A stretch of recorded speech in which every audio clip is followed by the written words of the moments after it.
যে উইকেটে এবং ইন্ডিয়ার বোলিং লাইন আপের এগেনস্টে টি-20 ক্রিকেটে একেবারেই নতুন সাইফ হাসান 69 রান করতে পারলো, 3টা 4 5টা ছক্কা মারতে পারলো, 135.29 স্ট্রাইক রেটে ব্যাট করতে পারলো, সেই উইকেটে বাংলাদেশের অন্য কোনো ব্যাটার আর দাঁড়াতেই পারলো না। শুধুমাত্র পারভেজ হোসেন ইমন ডাবল ডিজিটে পৌঁছতে পেরেছেন, আর সবাই ফেল করেছেন, আর কেউ ডাবল ডিজিটে পৌঁছতে পারেনি, যার কারণে বাংলাদেশ 127 রানে অল আউট হয়ে গেল, গুটিয়ে গেল এবং ম্যাচটা বাংলাদেশ হেরেছে 41 রানে। এবং ভুলে ভরা ক্রিকেট এই দিন বাংলাদেশ খেলেছে ইন্ডিয়ার বিপক্ষে। ভুলে ভরা ক্রিকেট সেটা নিয়ে যদি আমরা আলোচনা করি, প্রথমত হচ্ছে একাদশ। তাসকিন আহমেদ কেন এই ম্যাচে একাদশে নেই?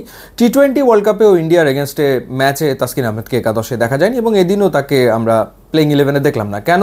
এখন হতে পারে যে ওয়ার্কলোড ম্যানেজমেন্টের কারণে তাকে রেস্ট দেওয়া হয়েছে পাকিস্তানের বিপক্ষে বাংলাদেশের সেমিফাইনাল, সুতরাং সেই ম্যাচের জন্য তাকে রেস্ট দেওয়া হয়েছে, সেটা নয় বুঝলাম, কিন্তু শেখ মাহাদি কেন তাহলে একাদশে নেই? শেখ মাহাদি আগের ম্যাচেও দারুণ বল করেছে, সেই শেখ মাহাদিকে কেন আসলে ড্রপ করা হলো, কী কারণে করা হলো সেটা আসলে কোনোভাবেই বোধগম্য হলো না। তো সেই জায়গাগুলোতে সাইফুদ্দিনকে আনা হয়েছে, কিংবা পারভেজ হোসেন ইমন খেলেছেন লিটন কুমার দাসের জায়গাতে, অর্থাৎ যে চেঞ্জ করা হয়েছে সেই চেঞ্জ খুব একটা এফেক্টিভ হয়নি। এবার আসি পাওয়ার প্লেতেই মূলত ইন্ডিয়া রান তুলে ফেলেছিল 72 কোনো উইকেট না হারিয়ে, তো সেখানেই তো বাংলাদেশ আসলে ম্যাচ হেরে গেছে, ওখানেই হেরে গেছে।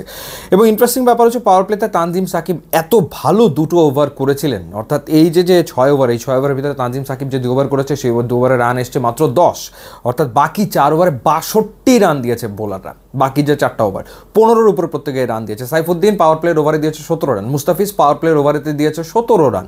তো ওখানেই আসলে যা ঘটার ঘটে গেছে। নাসুম প্রথম 2 ওভারে দিয়েছেন 28 রান, জাকেরের ভুল ক্যাপ্টেন্সি। তানজিম সাকিব পাওয়ার প্লেতে এত ভালো 2টা ওভার করার পর তাকে কেন বোলিং থেকে সরিয়ে নিতে হবে? কেন পাওয়ার প্লেতে তাকে দিয়ে আরেকটা ওভার করানো হবে না, যেভাবে করে জাসপ্রীত বুমরাকে দিয়ে পাওয়ার প্লেতে 3 ওভার করিয়ে নেয় ইন্ডিয়া? তো কেন, কী কারণে তার ওভার আসলে রেখে দিতে হবে সেটা আমার কাছে বোধগম্য হলো না। এটা গেল 1। 2, যখন 6 বোলিং অপশন হিসেবে সাইফ হাসানকে বোলিংয়ে আনা হলো, দারুণ 2টো ওভার করে সাইফ যখন রানের চাকাটাকে কিছুটা টেনে ধরার চেষ্টা করছেন, তারপরেই তাকে বোলিং থেকে আসলে সরিয়ে দেওয়া হলো। কী কারণে? ড্রিঙ্কস ব্রেকের পরে 10 ওভারের পরে গিয়ে তাকেও বোলিং থেকে সরিয়ে দেওয়া, সেটাও আমার কাছে মনে হয় যে সঠিক সিদ্ধান্ত ছিল না। তখন আবার সাইফুদ্দিনকে আনা হয়েছে দ্বিতীয় ওভার বল করার জন্য, এবং তখন সাইফুদ্দিন ওভার বল করতে এসে 16 রান দিয়েছে। তো এই যে ভুলগুলো করেছে জাকের আলী অনিক, সে রেগুলার ক্যাপ্টেন না, সুতরাং সে ভুল আসলে করতেই পারে। সো তার বোলার ডিস্ট্রিবিউশনের ক্ষেত্রে ডেফিনেটলি ভুল ছিল। তারপরেও বাংলাদেশের বোলাররা ওভারঅল তারা পাওয়ার প্লের পরে দারুণভাবে ফিরে এসে ইন্ডিয়াকে মোটামুটি 200 করতে দেয়নি, নাহলে তো একটা সময় মনে হচ্ছিল স্কোর 230-250 হবে। এবং এইখানে মুস্তাফিজ তিনি ভালো বল করেছেন। এরপরে তানজিম সাকিবের কথা তো বললাম, শেষ ওভারটা বাদ দিলে প্রথম 3 ওভারে মাত্র 15 রান তিনি আসলে দিয়েছিলেন।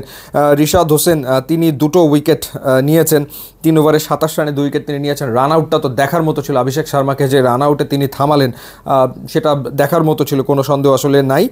এরপর সাইফ হাসানের কথা বলছিলাম, 2 ওভারে মাত্র 7 রান দিয়েছেন। সাইফুদ্দিন 3 ওভারে 37 দিয়েছেন, তানজিম হাসান সাকিব 4 ওভারে 29 দিয়েছেন, মুস্তাফিজ 4 ওভারে 33 দিয়েছেন। আর ব্যাটিংয়ের ক্ষেত্রে যেটা বললাম সেটা হলো যে তানজিদ তামিম নাথিং শট খেলে আউট হয়ে গেছেন।